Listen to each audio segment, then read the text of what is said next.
I do have a few different things just to kind of start off with. The Gutmaker Institute, they published in the American Journal of Public Health in November of 2017 that 1 in 4 U.S. women will have had an abortion by the age of 45.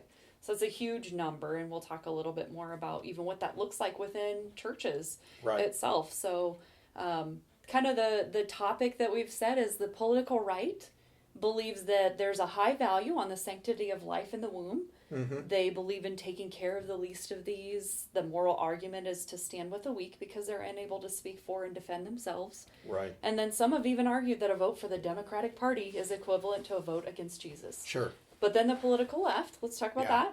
that they also talk about how they have a high value of the sanctity of life outside of the womb, taking Yeah. care of those after they've been born. They're also believing that they take care of the least of these. And then their moral argument is to stand with the weak because they're unable to speak for and defend themselves. And then some of them have even argued that a vote for the Republican Party is equivalent to a vote against Jesus. Sure. So, can both be right and wrong, and then can both be lopsided in their emphasis. Yeah. And yes, I think when you're looking at a man-centered solution, again, you're starting with a flawed system or a potentially flawed system. I remember years ago I had a dialogue with a dear Christian brother, and he said, "You Christians are so concerned with," and this was from an African American perspective. He said, "You Christians are so keyed up on life in the womb, and yet you kind of walk away from situations outside the womb." And I think, you know what? Many times that can be accurate. We can fight for something and then divorce ourselves from the whole picture. But again, I think we got to go back and we got to start. Truth interprets our experience. Our experience doesn't dictate truth. Therefore, politics shouldn't dictate our biblical conviction. The Bible then should steer us in our politics. And I think there's kind of this sense in our culture where, okay, let's stay away from, there's separation from church and state. And you Christian don't dare bleed into that. But the heart of the Constitution was, no, the Constitution was saying, let's protect the church from the government saying, you got to do this. But it never negated the Christian from being able to breathe into government. So therefore, as a Christian, we ought to be involved in the political system. We ought to make our views known. That's perfectly within bounds at the historical, contextual setup of our country. Let me say this, though.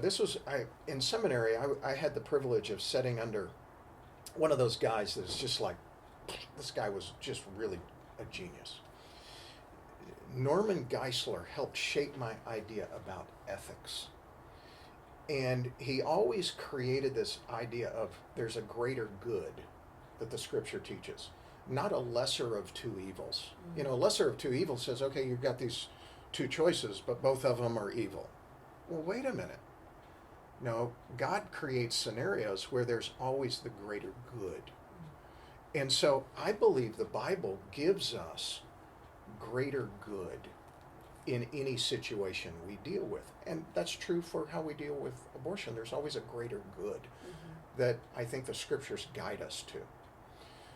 One of the things that Dr. Geisler said is, he said, whenever we look at a politician, the first and foremost thing we need to look at is their view of life.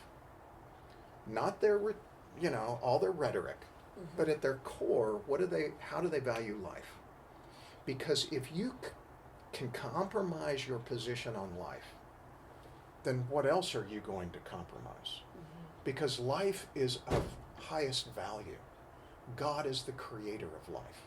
And we'll get in more into the image of God and how that shapes us. But if we can compromise on life, then there's no end to where our compromise stops. So logically, that's a great place to start. Not with politics, but with what does the scripture teach?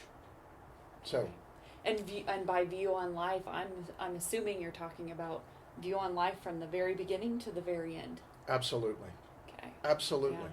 Yeah, which touches on, I know this isn't maybe for a future time on euthanasia, but we're dealing strictly with abortion on this. Right. But absolutely. Right. Yeah, life is a value. The scripture supports that. Yeah.